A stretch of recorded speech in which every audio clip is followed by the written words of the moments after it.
What is going on YouTube? Welcome to the Living Free channel. My name is Tyler Freed, and in this video I'm going to be going over something that is a absolute must to know and understand if you are going to be an owner-operator in the trucking industry or if you're going to be a fleet owner. Each of your trucks, you need to know what your cost per mile is. So that's what this video is going to be about.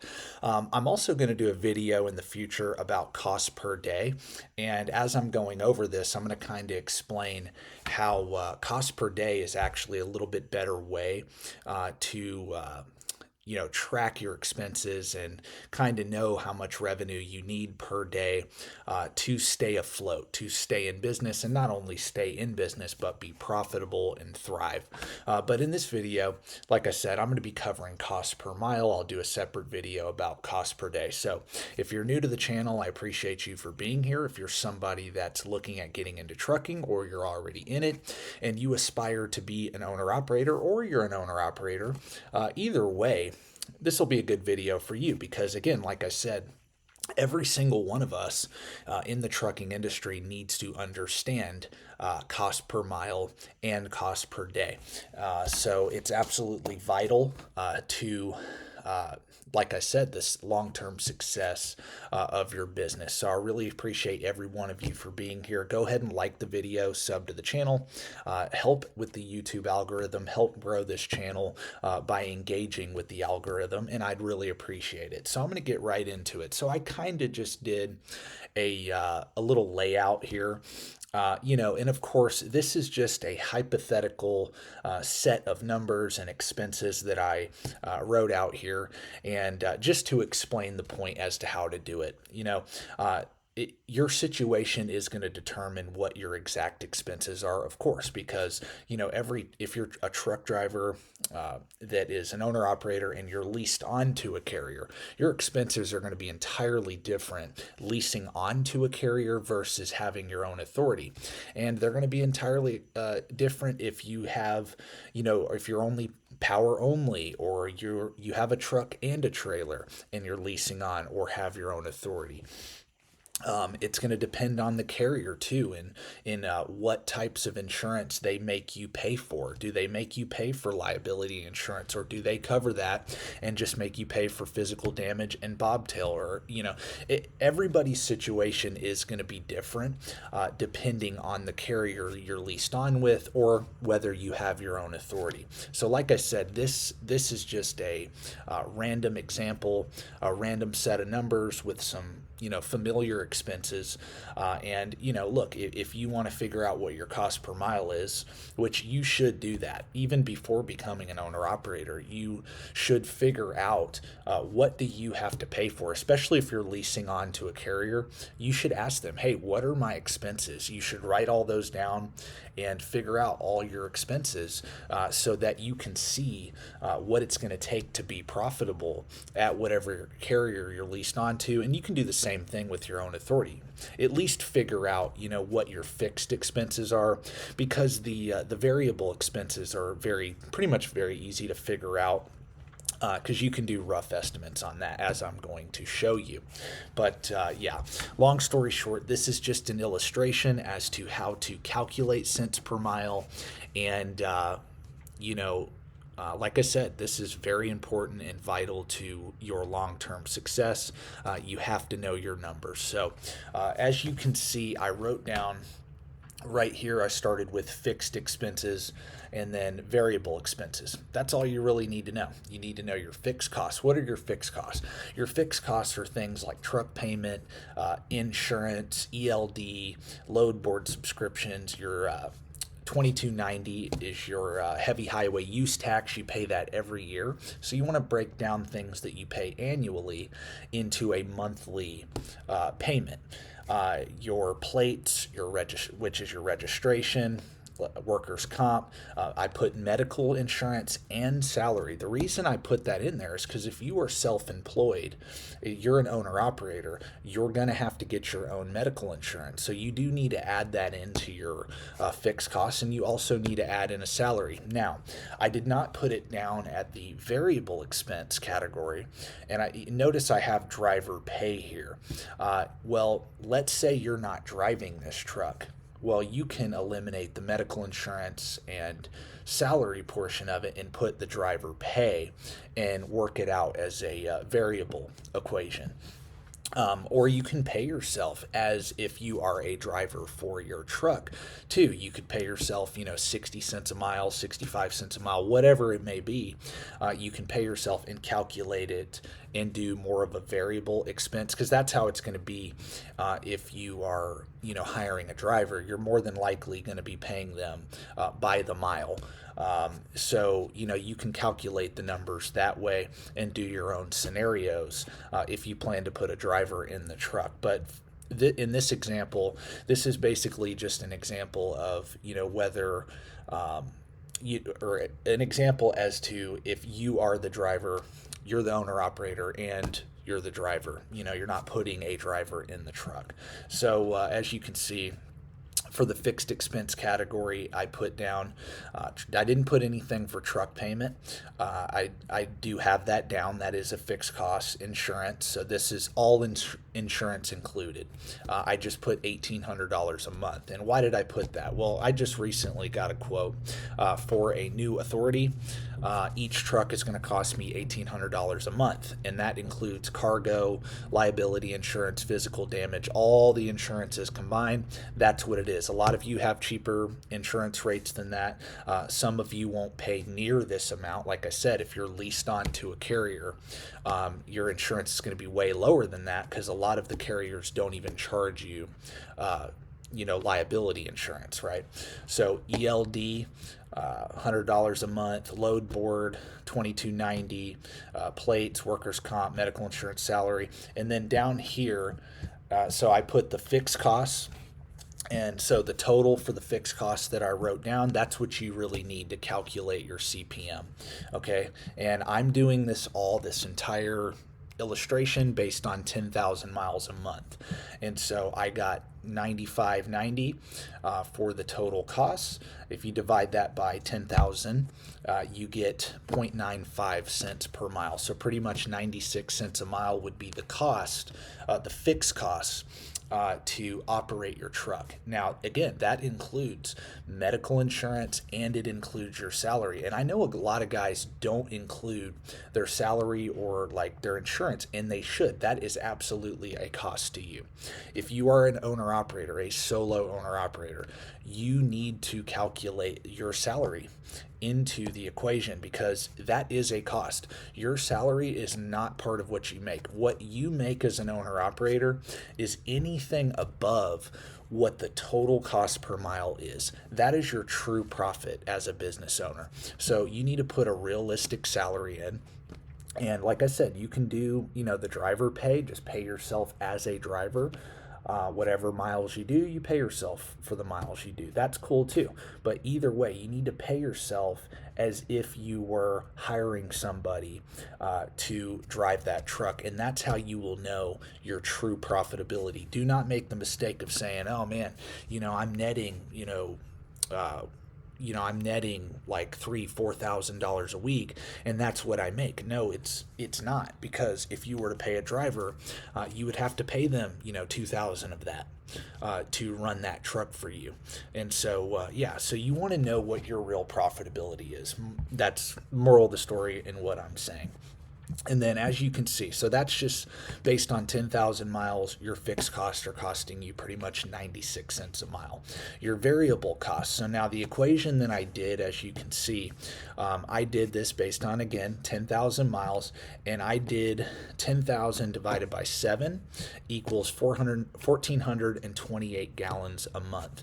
So I just did, the average, ballpark average miles per gallon a truck gets. Most of my trucks get a little more than 7 miles per gallon, but I think 7 miles per gallon for most modern trucks is a pretty reasonable MPG to expect. And so all you do to figure out, how much you're going to spend in fuel is very easy. You take the miles you drove divided by the miles per gallon you could expect to get, and then you multiply that by whatever the average fuel cost is. I did $3 a gallon, and so that came out to $4,285. So 10,000 divided by 7 gives you 1,428 gallons times $3, 4,285. That is your fuel cost running 10,000 miles in a month. That would be your fuel cost for the month. Now, maintenance. That is variable, right? Because some months you may not spend anything in maintenance. Some months you may spend $5,000. I always recommend you at least build in a maintenance cost per mile into your costs. So I always recommend between 10 and 20 cents per mile. So in this example, I put 15 cents per mile. So I did 10K times 15 cents per mile, which comes out to $1,500 a month. That is going into, whether you spend this money or not, that is money going into a maintenance account to cover oil changes, tire repairs. Like even if you have a warranty on your truck, you need to have a maintenance account because you are going to have minor things that come up that the warranty doesn't cover.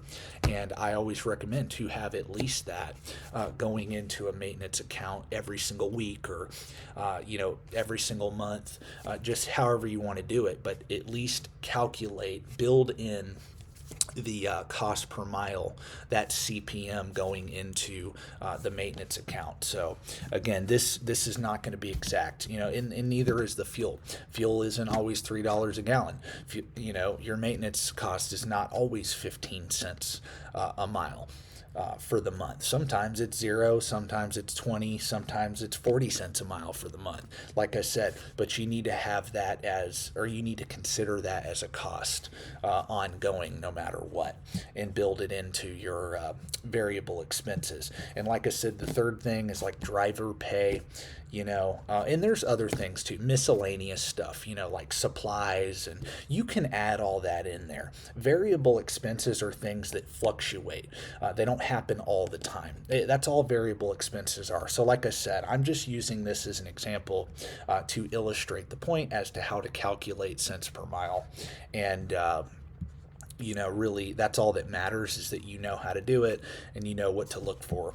And so anyway, so in this example, I didn't do driver pay because I put the salary as the driver pay. But if you're wanting to put somebody into a truck and just hire somebody to drive, you would want to put the driver pay. And so let's see here, total variable costs is $57.85. That's the total variable costs with the maintenance money and the fuel money divided by 10,000 miles a month.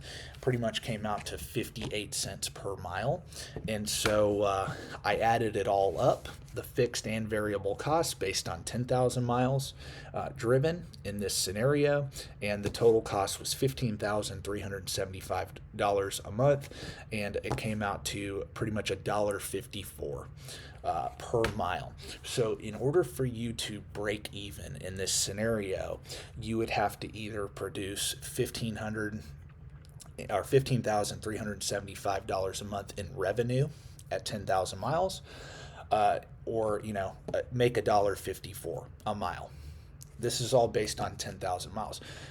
So this actually goes down too. If you do like 12,000 miles a month, your fixed cost is going to cost less. That's going to go down because you're running more miles, producing more revenue. Your variable costs will go up more, but your fixed costs will go down or be cheaper for that month if you do more miles, and vice versa. If you do less miles, it's going to cost you more. That is why I mentioned at the beginning of the video, I think cost per day is actually a better way to gauge or see your expenses, because you never know really how much miles you're going to do each month. I mean, you can get an average, but you never really know how many miles you're going to get each month. And the moral of the story, though, is whether you do cost per mile or cost per day, you need to know what your break-even number is. If you're looking at a load, say you're doing spot market freight and that load is paying $1.80 a mile, a lot of guys think, oh, that's terrible, that's cheap freight. Well, if your costs are $1.54 a mile, and that's including your salary, anything above $1.54 is profit to your business. And so, of course, I didn't include a truck payment. If you add in, this is why I'm so, big on being debt free. Let's say you add in, a truck payment.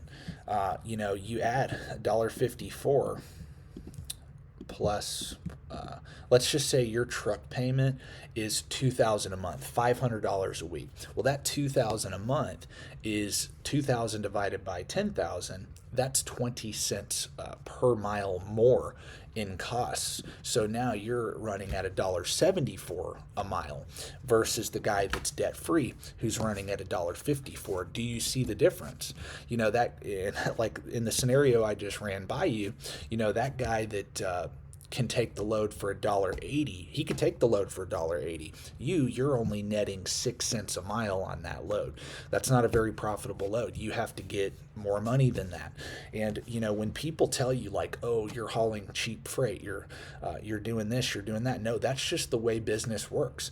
The point of business is to outcompete your competition. And if my costs are lower to do the exact same job, than yours are, I'm going to be more competitive. I'm going to be able to haul more loads and still be profitable and be way more competitive and way more, you know, uh, way better received by the customers I'm hauling freight for.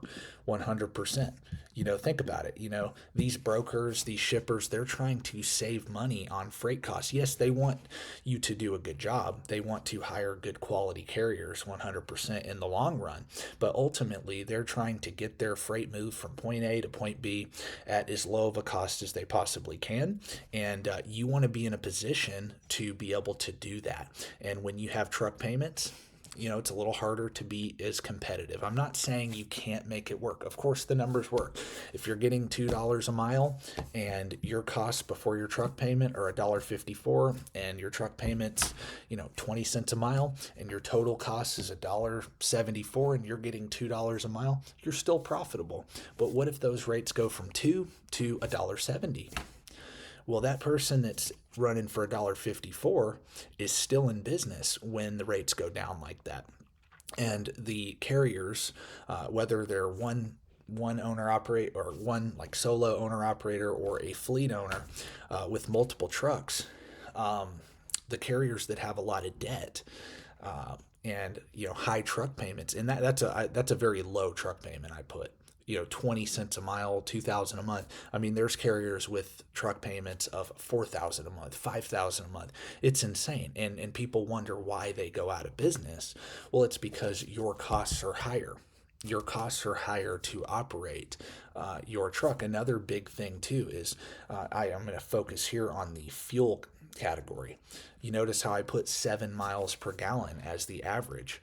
Some of these newer trucks, they average even better on the MPGs than that. They can do 8 to 9, 10 miles per gallon. And those of you that want to go out and buy these flat nose trucks that get 4 and 5 and 6 miles per gallon, that's costing you a lot of money. That's costing you a lot of money. You want to look at a truck that's going to be fuel efficient. Fuel efficient. MPGs is everything, especially when you're doing general freight. So, as you can see, this is why I always promote doing things, doing everything debt free in this business, because you do have to calculate not just what it costs to run the truck. You need to calculate, okay, my salary, my medical insurance, what would it cost me to pay somebody to drive this truck and all the truck expenses and everything. You need to include all that into your cost per mile. That's your true cost per mile. Because again, you as the driver are a cost to the business. You are. That's just the way it is. And that'll let you know whether you're ready to be an owner operator or not. You need to figure out what your cost per mile is going to be before you even buy a truck. Because if you don't do that, you're going to end up over leveraging and you're going to end up not really making more money as an owner operator than you would as a company driver. And you're carrying on all this debt, you're taking on all this risk and responsibility to not even really net more than you would as a company driver. And so, but moral of the story, I just wanted to show y'all this. Somebody actually did ask me to do a video about this, and it is very important. Cost per mile, you need to know your numbers. You need to know what your break even is for your revenue and your CPM. Again, like I said, I'll do a different video about cost per day. It's pretty easy to calculate, very easy. It's actually a better way, like I said, to do it than the CPM, but CPM is important too. Don't get me wrong, it definitely is. So, but yeah, that's my video. If y'all have any other questions, you want me to make another video about this, if you want to send me your numbers, I'll do a video about it, and we can go over your numbers. But yeah, moral of the story is, guys, know your numbers. If you're an owner operator, you better know all these numbers to a T. Know your situation. You should be able to know exactly every number, every cost. And how can you calculate this? How can you keep up with this? Use a transportation management software. I use Trucking Office for my trucks. It's pretty easy for me to calculate my cents per mile and all my costs, because I get a settlement every week with all the numbers that my trucks do. But I put that information into a TMS software, just a simple plan. I use Trucking Office, like I said, and they're really good for like smaller fleets, and especially if you have a fleet leased onto a carrier such as myself. I may have to switch it to a better one whenever I get my own authority, but for now, that's what I use. I use that, and I use QuickBooks as well to pretty much track all my numbers. But you need to have all this in a software program, or or a spreadsheet or something. But you need to track your numbers. You need to know your numbers, and yeah, that's pretty much it. So I really appreciate each and every one of you for watching my video. I just wanted to put out another video today. Kind of had really nothing better to do, and I thought this would be a good video to do, because I've been asked so much to make it, and I finally got around to it. So anyway, I hope you guys enjoyed. If you did, again, like the video, sub to the channel, and stay tuned for the next video. Peace out.